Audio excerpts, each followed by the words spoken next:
Welcome to all in GDC nursing classes. जैसा कि आप सभी को पता है, सीनेट एग्जाम के रिगार्डिंग जीडीसी नर्सिंग क्लासेस आपकी प्रिपरेशन करवा रहा है।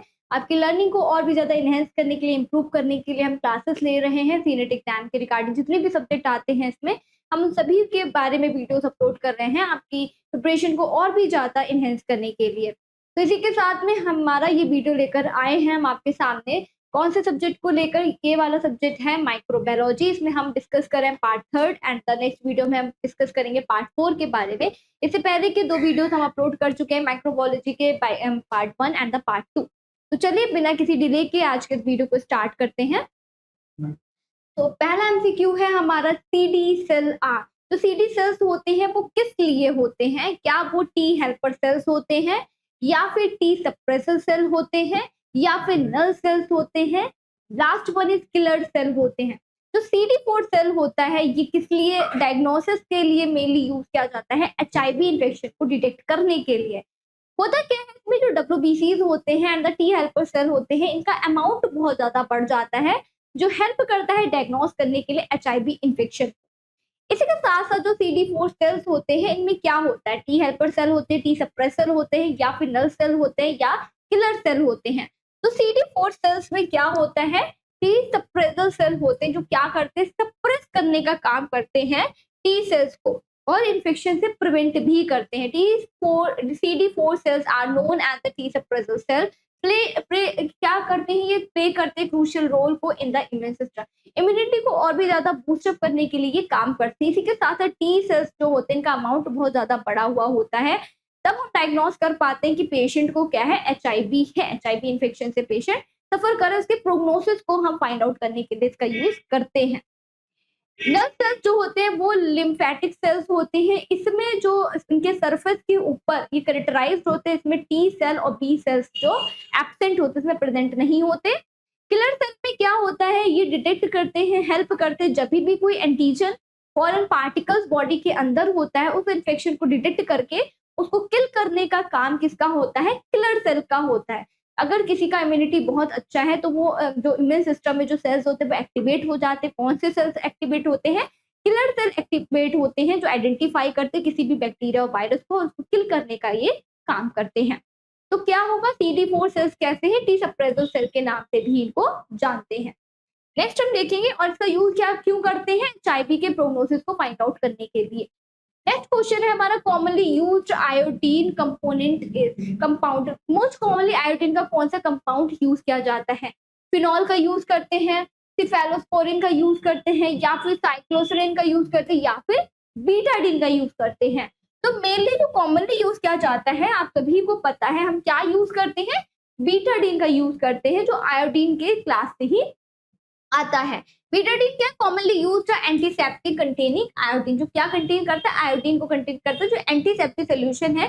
स्किन केयर प्रोवाइड करने के लिए वुंड के ऊपर हम इसका यूज करते हैं। कोई भी इंजरी हुआ है तो उसमें ये हीलिंग को और भी ज्यादा इनहेंस कर देता है। एंटीसेप्टिक सोल्यूशन और इन्फेक्शन को होने से प्रिवेंट भी करता है।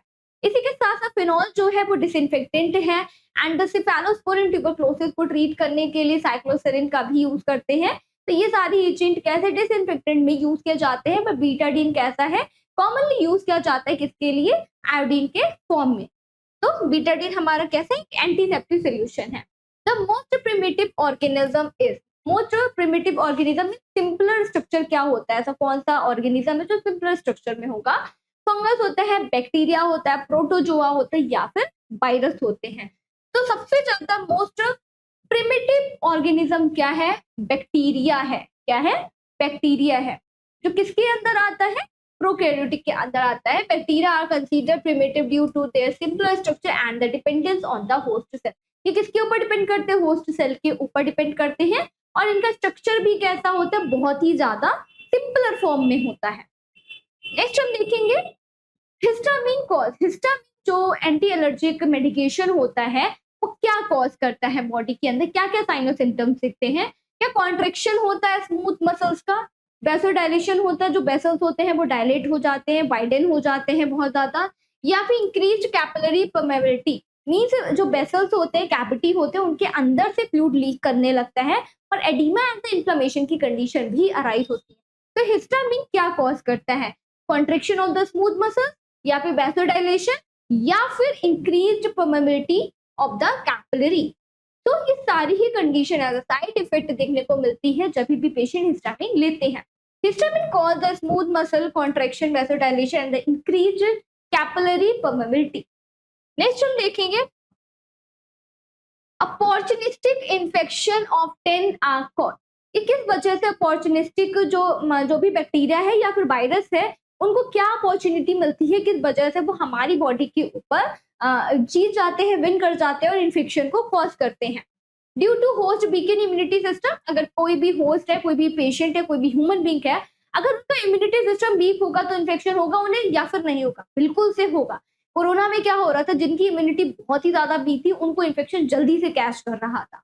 इसी के साथ साथ बाइकॉमनस क्या होता है इसमें, जो भी नॉर्मली बॉडी के डाइजेस्टिव ट्रैक में नॉर्मल फ्लोरा जो प्रेजेंट होता है, जो इन्फेक्शन से प्रिवेंट करता है, डाइजेशन को इम्प्रूव करता है, अगर वो वीकेंड है तो इस वजह से भी क्या होगा, इन्फेक्शन होने के चांसेस बढ़ जाते हैं।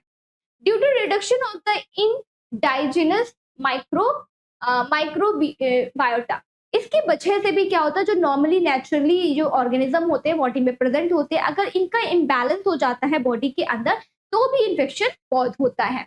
या फिर ये सारी ही चीजें हैं अपॉर्चुनिस्टिक इन्फेक्शन ऑफ द 10 जो कॉज करते हैं। तभी मैंने बताया किसी भी पेशेंट का इम्यून सिस्टम बहुत ही ज्यादा वीक है तो उसे इन्फेक्शन बहुत जल्दी अराइज होगा।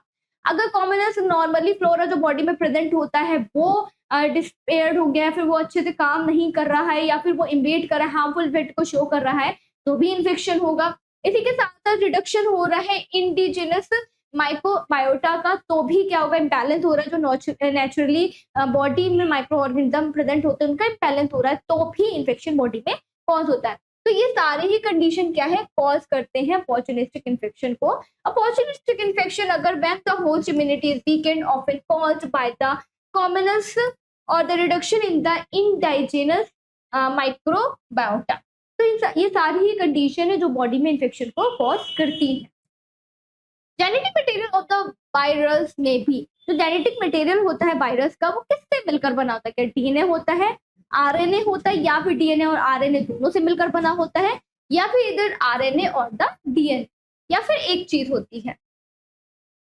तो इधर या तो फिर आरएनए होगा या तो फिर डीएनए होगा, दोनों ही नहीं होता, आरएनए और डीएनए भी नहीं होते। आरएनए हो सकता है या फिर डीएनए हो सकता है जो वायरस का स्ट्रक्चर होता है। Virus can either the RNA and the DNA as their genetic material, किसके ऊपर डिपेंड करता है, उनके जेनेटिक मटेरियल के ऊपर ये डिपेंड करता है।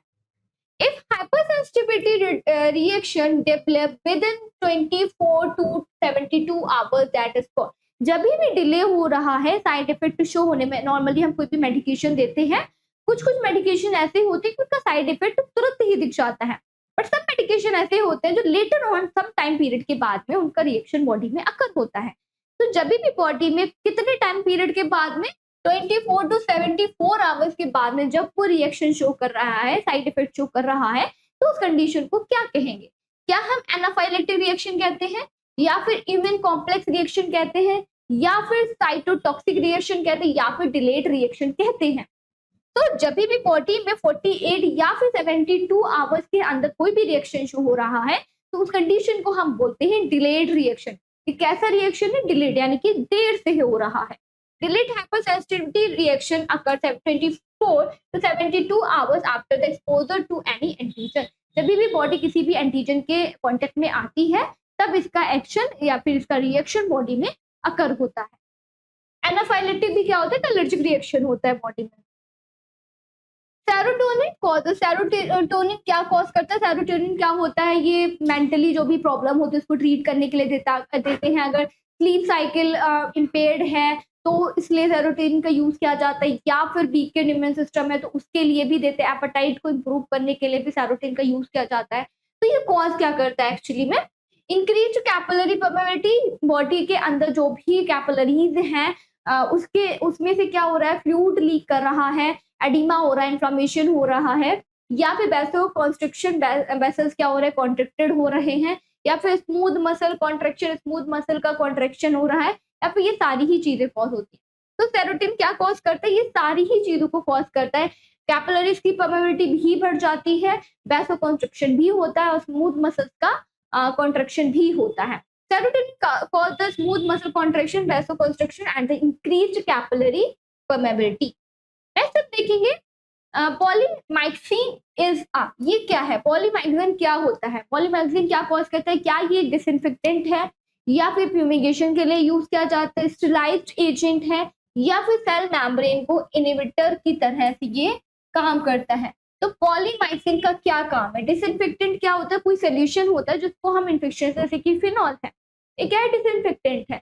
इसी के साथ में फ्यूमिगेंट क्या होता है? कोई भी एरिया को फ्यूमिगेशन के लिए, ओटी को या फिर आईसीयू को फ्यूमिगेशन के लिए यूज किया जाता है। स्टेरिलाइजिंग एजेंट क्या होता है? ऑटोक्लेविंग वगैरह को यूज करके किसी भी इंस्ट्रूमेंट को हम स्टेरिलाइज करते हैं।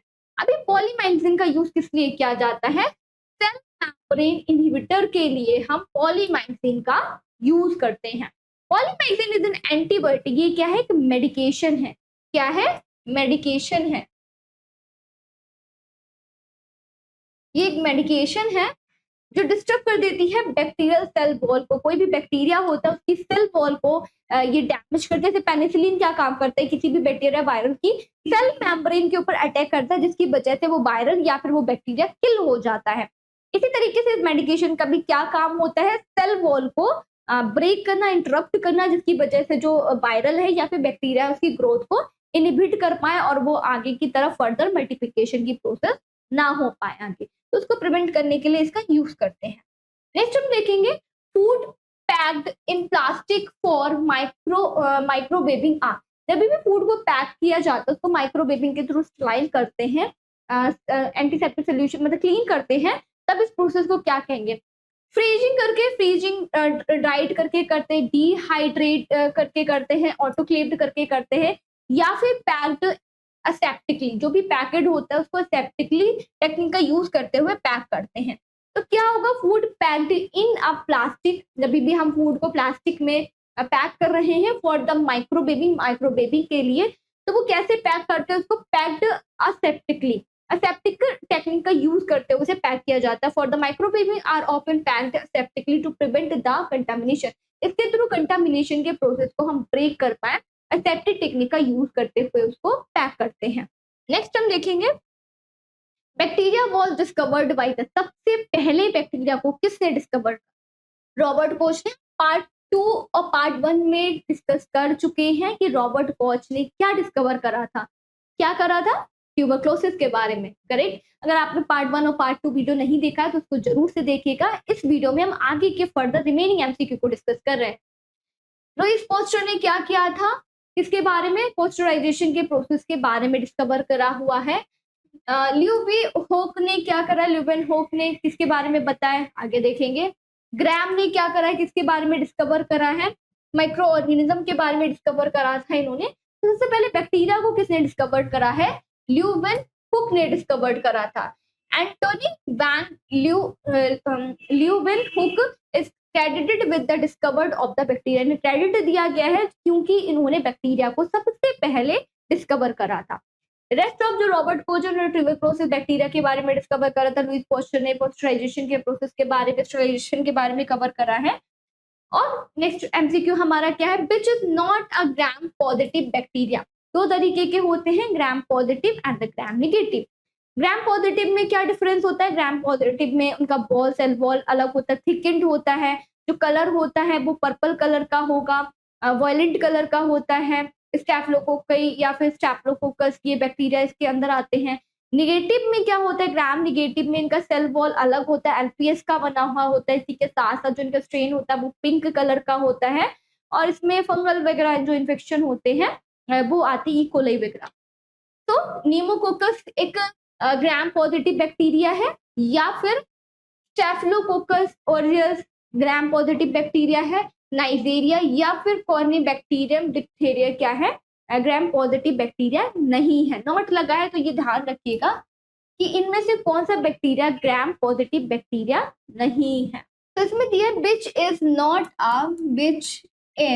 Not a gram positive bacteria. इनमें से ग्राम पॉजिटिव बैक्टीरिया कौन सा नहीं है? तो न्यूमोकोकस भी एक कैसा बैक्टीरिया है? ग्राम पॉजिटिव बैक्टीरिया है। स्टैफिलोकोकस भी ग्राम पॉजिटिव बैक्टीरिया है एंड द कॉर्निबैक्टीरियम भी एक ग्राम पॉजिटिव बैक्टीरिया है। ये ग्राम नेगेटिव बैक्टीरिया है। Nigeria is a gram negative bacteria. ये गलत हाईलाइट हो गया है, आई होप आप अंडरस्टैंड कर रहे हैं। ये नाइजीरिया इसका करेक्ट आंसर होगा, ये नहीं है, ये भी नहीं है, ये भी नहीं है। न्यूमोकोकस कैसा है, ग्राम पॉजिटिव है। एंड कॉर्नीबैक्टीरियम डिप्थीरिया भी पॉजिटिव बैक्टीरिया के अंदर आता है। स्टेफिलोकोकस ऑरियस भी ग्राम पॉजिटिव बैक्टीरिया के अंदर आता है, बट नाइजीरिया कैसा है, ग्राम नेगेटिव बैक्टीरिया है। मैं अगेन रिपीट कर रही हूँ कि नाइजीरिया कैसा है, ग्राम नेगेटिव बैक्टीरिया है। बाकी के रिमेनिंग बैक्टीरिया कैसे हैं, ग्राम पॉजिटिव बैक्टीरिया के अंदर आता है। नेक्स्ट हम देखेंगे insulin is stored as. Insulin को कितने टेम्परेचर पर हम स्टोर करके रखते हैं, 0 to 6 डिग्री फ़ारेनहाइट पर, या फिर 16 to 26 डिग्री फ़ारेनहाइट पर, 26 to 36 डिग्री फ़ारेनहाइट पर, या फिर 36 to 86 डिग्री फ़ारेनहाइट पर। तो नॉर्मली इंसुलिन को कितने टेम्परेचर पर रेफ्रिजरेटर में स्टोर करके रखते हैं हम, 36 to 86 degree Fahrenheit.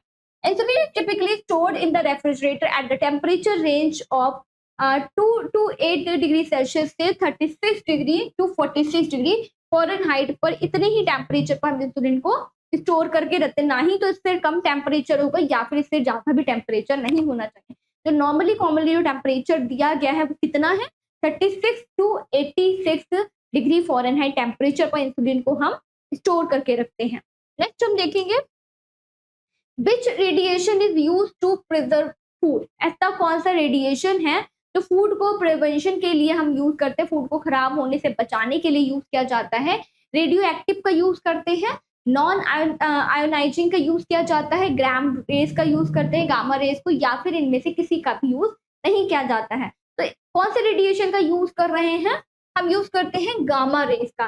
Gamma rays का यूज किया जाता है नॉर्मली क्या करने के लिए, फूड को प्रिजर्व करने के लिए, खराब होने से बचाने के लिए। Gamma radiation is used to sterilise and preserve food. Food को प्रिजर्व करने के लिए, उसको स्टरलाइज बनाने के लिए हम गामा रेस का यूज करते हैं। नेक्स्ट हम मूव करेंगे which is a gram positive bacteria. Gram positive bacteria क्या, मैंने बताया था अभी इससे पहले ही मैंने डिस्कस करा है कि जो ग्राम नेगेटिव, दो तरीके के बैक्टीरिया होते हैं, gram negative and the gram positive. Difference क्या होता है कि सेल वॉल डिफरेंट होती है, इनका स्ट्रेन डिफरेंट होता है। ग्राम पॉजिटिव बैक्टीरिया की सेल वॉल थिकेंड होती है, ग्राम नेगेटिव बैक्टीरिया का सेल वॉल कैसा होता है, एलपीएस का बना हुआ होता है। और ग्राम पॉजिटिव बैक्टीरिया में जो स्ट्रेन होता है वो वायलेट पर्पल कलर का होगा, एंड ग्राम नेगेटिव में किस कलर का होगा, पिंकिश कलर का होता है। और उसमें क्या है, पेनिसिलिन को देने से ग्राम पॉजिटिव में हम पेनिसिलिन को एडमिनिस्टर करते हैं, इसके थ्रू उसका सेल वॉल ब्रेक हो जाता है और आसानी से हम उसे किल भी कर सकते हैं। तो इसमें पूछा गया which is the gram positive bacteria, ऐसा कौन सा बैक्टीरिया है जो ग्राम पॉजिटिव बैक्टीरिया के अंदर आता है। क्लोस्ट्रीडियम, मायोबैक्टीरिया, एक्टिनोमाइसिट्स, या फिर ये सारे ही बैक्टीरिया कैसे हैं, ग्राम पॉजिटिव बैक्टीरिया है। So these all are the gram positive bacteria. Clostridium, Mycobacterium and the actinomycetes all are the gram positive bacteria. किसकी कैटेगरी में आते हैं, ग्राम पॉजिटिव बैक्टीरिया की कैटेगरी के अंदर आते हैं। इसका डिफरेंस भी पूछा जा सकता है आपसे। इसी के साथ जो भी आप पीपाई की प्रैक्टिस कर रहे हैं, आप एक लिस्ट बना सकते हैं, शॉर्ट नोट्स प्रिपेयर कर सकते हैं कि कौन से बैक्टीरिया ग्राम पॉजिटिव कैटेगरी में आते हैं और कौन से बैक्टीरिया ग्राम नेगेटिव कैटेगरी में आते हैं, उसके बीच का क्या क्या डिफरेंस है जो अभी मैंने ओरली आपको बताया, इसका डिफरेंस भी आप लिखिएगा। Plastic syringe are sterilised by the, plastic syringe को किस टेक्निक का यूज करते हुए हम स्टरलाइज करते हैं या फिर क्लीन या फिर साफ करते हैं। ऑटोक्लेव का यूज करते हुए तो हम इंस्ट्रूमेंट को ट्रीट करते हैं, सोडियम हाइपोक्लोराइट का यूज करते हैं, या गामा रेस का यूज करते हैं, या फिर फिनॉल का यूज करते हैं। फिनॉल कैसा है, डिसइंफेक्टेंट है। तो नॉर्मली किसका यूज किया जाता है, फूड को प्रिजर्व करने के लिए। हमने एक एमसीक्यू को प्रैक्टिस करा था, फूड को प्रिजर्व करने के लिए हम गामा रेस का यूज कर रहे थे, तो उसी के साथ ही साथ सिरिंज को स्टरलाइज करने के लिए भी क्या करते हैं, गामा रेस का यूज किया जाता है। Gamma radiation is often used to sterilise the medical equipment including the plastic and the syringe. Gamma rays का यूज किस लिए कर रहे हैं, जो भी प्लास्टिक इंस्ट्रूमेंट होता है उसको स्टरलाइज करने के लिए इसका यूज किया जाता है। सिरिंजेस वगैरह को स्टरलाइज करने के लिए गामा रेडिएशन का, गामा रेस का यूज करते हैं। विद दिस फूड को प्रिजर्व करने के लिए भी गामा रेस का यूज किया जाता है। Mitochondria is absent in, mitochondria किसमें एब्सेंट होता है, दो तरीके के सेल होते हैं, प्रोकैरियोटिक एंड द यूकैरियोटिक। तो कौन से टाइप के सेल्स में जो माइटोकॉन्ड्रिया है, ऑर्गेनेल्स है, वो एब्सेंट होता है। बैक्टीरिया में प्रेजेंट होता है, फंगई में एब्सेंट होता है या फिर प्रेजेंट होता है, एल्गी में प्रेजेंट या फिर एब्सेंट होता है, या फिर ईस्ट। तो बैक्टीरिया क्या है, बैक्टीरिया में माइटोकॉन्ड्रिया ऑर्गेनल्स नहीं होता है, इसमें न्यूक्लियस भी प्रेजेंट नहीं होता है। Bacteria lack mitochondria which are organelles found in the eukaryotic cell, जो किस में फाइंड आउट होता है, यूकैरियोटिक सेल्स में होता है। और बैक्टीरिया कैसे प्रोकैरियोटिक सेल के अंदर आता है। एंड इन सब में fungi, algae and the east में माइटोकॉन्ड्रिया और बाकी के रिमेनिंग जितने भी ऑर्गेनल्स हैं वो देखने को मिलते हैं, nucleus and the ribosome. Which is not an anaerobic bacteria. अभी एनारोबिक दो तरीके के बैक्टीरिया होते हैं। एरोबिक का वो वाले बैक्टीरिया होते हैं जो सिर्फ सर्वाइव कर पाते हैं ऑक्सीजन के प्रेजेंस में। एनारोबिक क्या होता है, जो बिना किसी ऑक्सीजन, और ऑक्सीजन हो तो भी वो सर्वाइव कर लेते हैं और नहीं हो तो भी वो सर्वाइव कर सकते हैं, विदाउट ऑक्सीजन भी वो सर्वाइव कर सकते हैं। ऐसे कौन से बैक्टीरिया हैं जो एनारोबिक है? ई कोलाई है, क्लैब्सिला है, क्लोस्ट्रिडियम बोट्यूलिनम है, या फिर स्टेफिलोकोकस है। तो इनमें से कौन सा बैक्टीरिया है जो एनारोबिक? तो नेक्स्ट क्या है, which is not an anaerobic bacteria. ऐसा कौन सा बैक्टीरिया है जो एनारोबिक बैक्टीरिया नहीं है? ई कोलाई, क्लैब्सिला, क्लोस्ट्रिडियम या फिर स्टेफिलोकोकस। तो स्टेफिलोकोकस कैसा है, एक एरोबिक बैक्टीरिया है। इसको सर्वाइव करने के लिए ऑक्सीजन की नीड होती है, विदाउट ऑक्सीजन ये सर्वाइव नहीं कर सकते। इसी के साथ साथ जो ई कोलाई है ये ऑक्सीजन के साथ में और विदाउट ऑक्सीजन भी सर्वाइव कर सकता है। क्लैब्सिला एंड द क्लोस्ट्रिडियम क्या है, ये कैसे बैक्टीरिया है, एनारोबिक है, विदाउट ऑक्सीजन के सर्वाइव कर सकते हैं। तो एक्सप्लेनेशन में यही दिया गया, E coli is a facultative anaerobes, meaning it can grow with और विदाउट द ऑक्सीजन। ये ग्रो कर सकते हैं ऑक्सीजन के साथ भी और ऑक्सीजन के बिना भी। बट स्टेफिलोकोकस एक ऐसा है जो कि क्या है, एनारोबिक बैक्टीरिया के अंदर नहीं आता, ये एक एरोबिक बैक्टीरिया के अंदर आता है। Next one is, in which of the following form of the bacteria that exist in a rod shape. ऐसा कौन सा बैक्टीरिया है जो रॉड शेप में, दो तरीके के होते हैं ना, कोकई फॉर्म में और रॉड शेप में। रॉड शेप में कौन सा बैक्टीरिया होता है? कोकई। तो कोकई तो ऐसे क्लस्टर में फॉर्म होते हैं इस तरीके से, 2-2 के पेयर में, 4-4 के पेयर में। माइकोप्लाज्म या फिर स्पाइरोचेट्स या फिर बेसिली। ऐसा कौन सा बैक्टीरिया है जो रॉड शेप में मिलता है? मुझे पता है आप जानते हैं इसको, इसके आंसर को, बेसिली। बेसिली कैसा है, ये एक रॉड शेप में प्रेजेंट होता है। और कोकई कैसे है, राउंड शेप में, गोल गोल फॉर्म में प्रेजेंट होते हैं। Next one is streptomycin is discovered by the. Streptomycin क्या है, एक एंटीबायोटिक। इसको सबसे पहले किसने डिस्कवर करा था? फ्लेमिंग ने किया था, रॉबर्ट हुक ने किया था, सलमन वेट्समैन ने किया था, या फिर रोनाल्ड रॉस ने किया था। रोनाल्ड रॉस ने तो मलेरिया पैरासाइट की साइकिल के बारे में एक्सप्लेन करा है, रॉबर्ट हुक ने भी नहीं करा है, इसने करा है सलमन वेट्समैन ने। सलमन वेट्समैन ने डिस्कवर करा था स्ट्रेप्टोमाइसिन को, जो कि एक एंटीबायोटिक है किसी भी इन्फेक्शन को ट्रीट करने के लिए। Selman Waksman discovered the streptomycin and the antibiotic. ये क्या है, एक एंटीबायोटिक है। तो this all about the today's MCQ PYQ जो भी माइक्रोबायोलॉजी के अंदर आ रहे हैं वो हमने कवर करा। 25 एमसीक्यू को इस वीडियो में हमने डिस्कस करा था। रिमेनिंग के जो बाकी के एमसीक्यू हैं वो पार्ट 4 में हम डिस्कस करने वाले हैं। अगर आपने इस वीडियो के थ्रू कुछ भी लर्न करा है तो कमेंट करके जरूर बताइएगा। मुझे पता है microbiology little bit tough subject है, जो भी बच्चे पढ़ते हैं बीएससी नर्सिंग में उनके बैक भी बहुत लगते हैं सब्जेक्ट में। बट अगर आप ध्यान से पढ़ेंगे, माइक्रो ऑर्गेनिज्म के बारे में है, जितने भी प्रोसीजर हैं उनके बारे में अगर आप अच्छे से पढ़ेंगे, कौन कौन से साइंटिस्ट थे, माइक्रोबायोलॉजिस्ट क्या थे, किन्ने क्या करा है, अगर आप उनके बारे में एक अलग से लिस्ट प्रिपेयर करेंगे तब अच्छे से सब्जेक्ट को पढ़ पाएंगे और बहुत अच्छे मार्क्स से आप पास भी हो पाएंगे। तो ध्यान से पढ़ने की जरूरत है, थ्योरेटिकल सब्जेक्ट नहीं है, थोड़ा सा लर्निंग बेस्ड है, इनको अच्छे से समझ के याद करना है, मगअप नहीं करना है, समझना है फिर लर्न करना है। अगर आपने कुछ भी लर्न करा है तो कमेंट करके बताना मत भूलिए। ज्यादा से ज्यादा वीडियो को लाइक करिए, शेयर करिए अपने दोस्तों के साथ जो सीनेट एग्जाम की प्रिपरेशन कर रहे हैं, और चैनल को सब्सक्राइब करना एंड बेल आइकन को प्रेस करना भी मत भूलिए। Thank you class.